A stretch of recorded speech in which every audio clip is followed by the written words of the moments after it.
right now, right? That's how you know my life's a complete failure. And I didn't take my advice. Okay, welcome to the 11th episode of KKC Consulting, where I speak to business professionals across the industry. Again, we have 2 cameras. I hope you guys like the setup. With me today, I do have Tanvir. He's working at Scotiabank, previously worked at EY, and now he's headed to EY again this summer. Now, Tanvir, do you mind giving a little bit of an introduction? Yeah, for sure. Thank you for having me here today, Amar. Nice to meet everyone on the podcast. My name is Tanvir Islam, 4th year BBA student at Schulich, specializing in strategy and economics. I'm a bit of an entrepreneur, but I kind of took a step back to see what the corporate world was like. I was looking at some careers where I could build my, not just my skills, but build my network and of course build the capital to fund those businesses, right? So when I was looking for those careers, I kind of came across consulting as product management as things that I'd be interested in and I can learn a lot. And so I kind of started that, did consulting this past summer after working at a few different startups, and then now I'm doing product management at Scotiabank. So yeah, that's a bit about me. Now, Tanvir, Yep. what I like to do with my guests is I try to dive into their early journey. Yep. You can take it back however long ago, 7 years old or just last year. I'm just going to pass off the mic to you. For sure. So I think if I were to tell my story, it definitely begins right before university. Back to COVID, I think is a good place to start the story. So I've always been someone with that wanted to be an entrepreneur, business owner, even growing up as a kid. My dream was to be an owner or like a GM of the Raptors, Blue Jays, whatever sports team. So I'm someone who's big into sports, but also someone who always loved business and the business side of sports as well, right? So when I was in high school and we had COVID, I had a ton of downtime and I was just looking at my hobbies. I had a bunch of free time and I like business. I was like, hey, I never started a business before. What can I do that can make me some good money? So I've always loved sneakers and shoes and whatnot. But my parents would never buy me the Jordans that I really wanted, coming up in the Brown family. Like, we weren't poor or anything, alhamdulillah, but they weren't really looking to buy me Jordans every other month, right? So I was like, I want to buy some sneakers. I want to build my collection, and I think this is a good business, right? At the time, sneaker reselling was kind of booming, so I was like, I think I could be good at this. So I kind of taught myself everything I knew already about sneakers. I researched the market, and then I said, hey, my friends have a lot of downtime as well.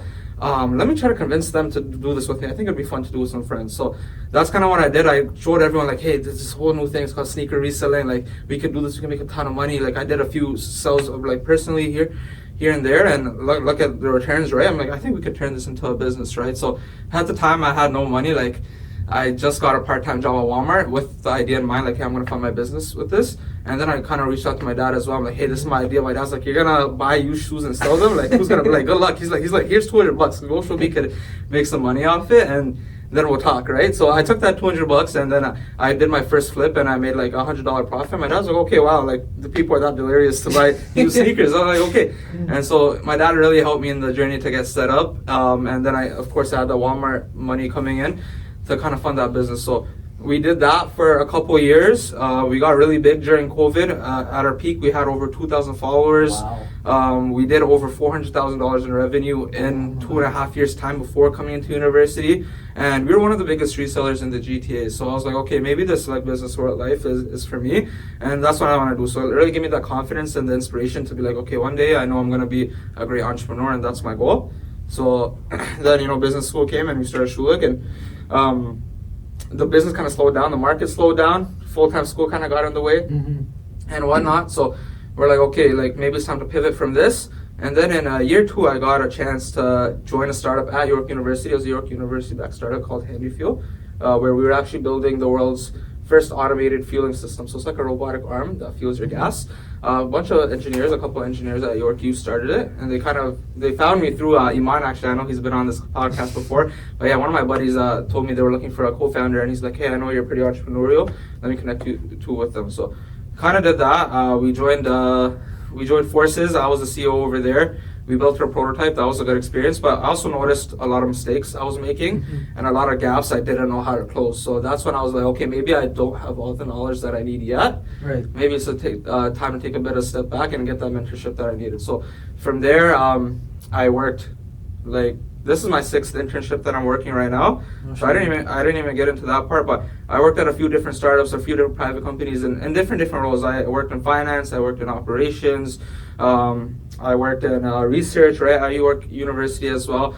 So I worked in a few different things, and then I kind of and we said, okay, it's time to, now I think I have the resume ready for consulting. And then when I went on exchange, I kind of had that time to lock in. Went through recruitment. UI was the first place I saw, the first place recruited. Alhamdulillah, I got my offer, and it was great. I had a great time there that summer, and then I wanted to see what the product life is like, and then make a full-time decision from there. So that's kind of my journey to date. I'll be back in the entrepreneurship space, inshallah, like soon, within a few years. But right now, this is the life. We'll see where it goes. Yeah. Amazing. Tell me about consulting. Why did you choose consulting, and how has that been for you? Yeah. So I think again, going back to the 3 points is, where can I build some financial capital for my own businesses? Where can I learn a lot of skills that would be useful in running a business? And where can I learn mentorship from people who have success in business, right? And so I kind of came across consulting in that aspect, right? I'm someone who's like a pretty naturally extrovert person.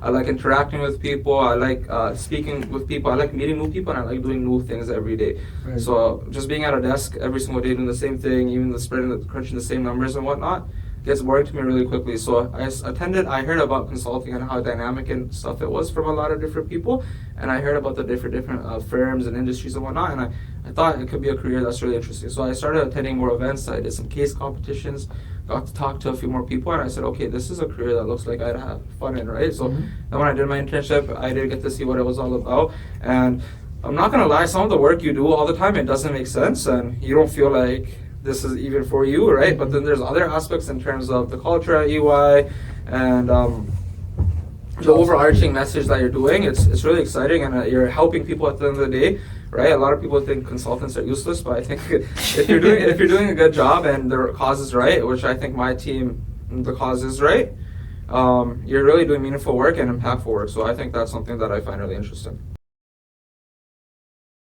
Amazing. Yeah. Another segment I recently added in the podcast, the whole interview prep, right? Yeah. Tell me about your journey with interviewing for EY and just any pointers you'd give the audience. Yeah, for sure. So I know a lot of people say networking is very important, talk to people on the team, this and that. Yeah, it is all true, right? But sometimes you need to do that networking, and you need to talk to people, get advice, and you need to trust your gut. I think what I did wrong when I first started recruiting was I was listening to everything people were telling me and the different opinions, and I was trying to integrate it all. But sometimes the opinions were conflicting, and I was never really using my head to make a judgment decision like, hey, what do I think is best on my resume here, right? So once I started doing that, I started talking to people, hearing their advices, hearing their different perspectives, and then I made my own judgment, like, what do I think is best here, right? Let me mix that in there. So once I started doing that, I started seeing a lot more success, a lot more hearbacks, a lot more interview callbacks, right? So I actually had a friend on the team that I was applying for. I'm on digital workforce transformation, so I had a team that interned there before. So I just picked her brain a good amount. Like, I asked her a lot of questions, got to know the company inside and out. I got to know what the vibe was like, and I did as much research on it as I could. So I went in, I applied, I got the interview. I prepped like crazy. Like for a week, I was living all alone, right? So wake up, research everything I know about human capital technology, research everything I know about projects, just figure out whatever I can, and even like the EY way, like what processes do they use, what structure do they go about doing things, right? Just figure out everything I could inside out. And then one tip I have generally for interviews and recruiting is ChatGPT was out that time. So go on ChatGPT, search up some consulting behavioral questions, and Chat gives you all of them, like anything that anyone could ask. And then you kind of go in and you with your resume. And I like to follow context, action, result type of format. Like things, nice and consistent, flowing nicely, right? So you put your resume in there, you say, Chat, give me responses in context, action, result format, right? For all these behaviorals, right? So once it generates kind of that foundation structure for you, I go through each question and alter it to what I would actually say. Not make a script, but make a bullet point. So now that I know I have a story to tell if it comes up. So that's actually how I prepared a lot. And amongst doing a bit of casing with a few different friends, right? I didn't do much casing because I don't like to over prep. So I did maybe 2-3 hours of casing max, but I practiced like crazy for my behaviorals and knowing the company inside out. And then even being humble enough to realize that despite all this research, I know that I don't even know 1% of the world of consulting, the world of human capital consulting, right? And that came up in my final round partner interview when he said, how much do you really know about this our team and what it does. And I told him straight up, I'm like, word for word, I said maybe less than 1%, honestly speaking. And he appreciated the honesty, but I said that's why I'm here, right? To learn. That's what the internship's about. So I'll do anything I can to absorb it like a sponge. And I guess he liked the answer. We had a good conversation, and with that partner, I have a great relationship, and to this day. So yeah, definitely some good leaders there that been there to mentor me. That's amazing. Yeah. What drove you to go into the tech space at Scotiabank? What drove me to go into the tech space? So EY, I'm in people-facing technology, right? Mm-hmm. So we're a part of people consulting, but we do human capital technology. So like Dayforce, SAP, things of that nature. It's the technology that anyone, like let's say you have to call in sick or anything like that, Mm-hmm. right? It's that technology. So it's a very niche type of technology, right? And I got a good understanding of it just because it was so niche. But I felt like I was lacking a bit of a broader understanding of what technology consulting is or what work in the technology space is like, right? So I was looking for something a bit bigger in terms of the scope of knowledge that I could acquire. And then the bank came over. So I always wanted to work in a bank to just see the perspective and how different it is from like Big Four. So Canadian banking technology, that's a pretty big scope, right? And you're doing product management, so you're running all over the place talking to a bunch of different people in a bunch of different ways and a bunch of different stakeholders. So that kind of led me to pursuing that opportunity, and I leveraged my past tech experience where I worked at a tech startup at vendor PM and operations. I worked in tech consulting at EY, and I had a tech startup where I was the chief operating officer, where a lot of the job is basically being a glorified project/product manager, getting that product to delivery within our 4-month time periods, right? So that's how I came down to it. That's amazing. Yeah. It's amazing that you have things from consulting, from tech, from entrepreneurship. Where do you see yourself using that as a launchpad in the future? For sure. So I think the world is evolving at a crazy rapid pace, right? I think we're like the last of the generation before the big initial tech boom came, and now we have AI. So the world's moving at a rapid pace, and the way how intelligent people are and the way how things are moving, it's going to keep adapting and keep rapidly changing, right? And that's why I was interested in getting into technology in the first place, because you need to have an understanding of it, or you're going to fall behind. No matter what business or industry you're in, if you don't have a good understanding of the technology you're using and the technology you can leverage, we're gonna fall behind in this world, right? There's no way around it. So that was kind of where my interest in technology came. And in the future, what I want to do a bunch of different things. Right, my mind's always changing. Things are always getting added to the list. Things are moving. But one thing that I know for certain is that I want to get into the real estate space, and I want to build connected communities. Yeah, that's actually like my end goal, is to be a real estate developer, right? And build connected communities. And with that being said, there's a lot of ways to leverage technology with that to connect communities, right? So a lot of people say you don't know your next door neighbor, or being in North America is we live amongst each other, not beside each other, even though we're right beside each other, right? Interesting. And I want to bring that connection back, because if you go back home, like my family's from Bangladesh, and alhamdulillah, like when I went on exchange, I got the chance to travel 23 different countries, and you really see how connected some people are to each other, right? And right beside each other, they know their neighbors really well, right? So my dream in the future is to leverage that technology and leverage my love for like real estate and houses as well, and build a connected community where you know your next door neighbor and you're living in a beautiful place where your kids can grow up and people can interact and have that really community feel, right? So that's my end goal for sure. That's amazing. I really love just the fact that you have broad ambitions, right? You have an end goal and you're able to funnel it down to just making sure that, you know what, I need tech because the AI generation. Yeah. I need consulting, I need entrepreneurship skills. What do you think is the most important for the dream that you want to achieve? Most important? Mm-hmm. Just being consistent. Honestly speaking, I think everyone gets a path or advice or mentorship from someone on how to do it, right? So the way to get there is always there. The path is always there from someone if you listen, right? But what separates those people that are telling the story versus people still listening, right? It's the consistency and the time. So you put in the time, you put in the consistency, and you will see results as long as you're seeking out learning, right? So to answer your question, consistency and learning, two biggest things. You keep learning and you keep applying, and you're consistent with it. I think you'll see a lot of success. And I think in times in my life where I don't see a lot of success or I kind of feel stuck, is when I also stop learning, right? So every time I take a learning opportunity, things seem to propel forward once again. So I think that's the biggest thing. Interesting. And I mean, you could probably relate this to 180 Degrees, right? Yeah. Iman, the second episode, he was the founder of 180 Degrees at York. Yeah. And now you're co-president. So Amazing, transition, yeah. amazing transition. Do you mind telling me how consistency and the ideology has played in recruiting and finding sponsors, whatever that might be for 180 Degrees? Yeah, for sure. So 180 Degrees Consulting, we started it with a vision to, again, connect the community at Shulit, right? So there's people who don't know about consulting. There's people who have gotten maybe overlooked for roles earlier in their years, right?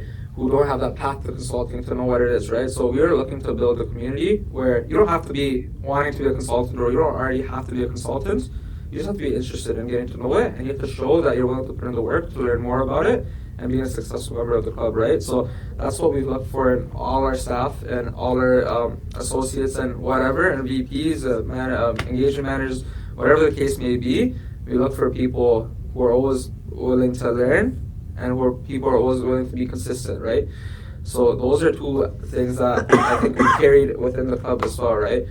And I'm sorry, I kind of lost my train of thought. No, that's completely good. You gave a really great answer. Yeah. Basically, you summarized the idea that you want people who are willing to put in the effort. Exactly. Maybe they don't have the skills. And there's this one quote that a friend told me. Yeah. He said, you can always teach business. Yeah. But you can't teach trust. You can't teach the will to learn. Yeah. Right? And going back, this entire theme, I might even name this episode that, but the idea that you want to absorb knowledge like a sponge. You always want to, you're looking out for knowledge. And previously in the past, last week's episode, me and Seth, we talked about the idea that we're always chasing after excellence. We're not chasing after money. Yeah. Because then money chases after you. Exactly. Right? It's the idea that you want to absorb as much as you want. You don't want to do it just for money or some materialistic thing like that. You want to be able to put yourself into a place, a dream, like realistic for you, and work backwards from there. Of course, and to be motivated by excellence, I think is the best type of motivation, because when it comes from within, you want to look at yourself in 20 years and you want to be proud of who you are, Right. and you want to be saying, I put in that work, right? I put in that work, and that's what motivates me, because I can't be sitting here in 20 years doing what I'm doing right now, right? That's how you know my life's a complete failure. And I didn't take my advice of being consistent and learning, right? Okay. So, no, not sitting here. Not sitting here. But let's say, whatever situation I'm in, let's say I'm still a consultant, not even a director or whatever, 20 years down the line. That's how I know my life has completely gone to, you know? Yeah. I feel we've touched upon everything. Yeah. Absolute banger of an episode. You talked about everything. Interview prep. I included everything for you guys, so you better have stayed for the end. Yeah. Thank you so much, Tanvir. Inshallah, we'll have you for a second episode, maybe even with Iman. Yeah, for sure. That'll be great. I'll be excited for that. Thanks. Amazing. Thanks for having me. Yeah. Of Thank course. Have a wonderful day.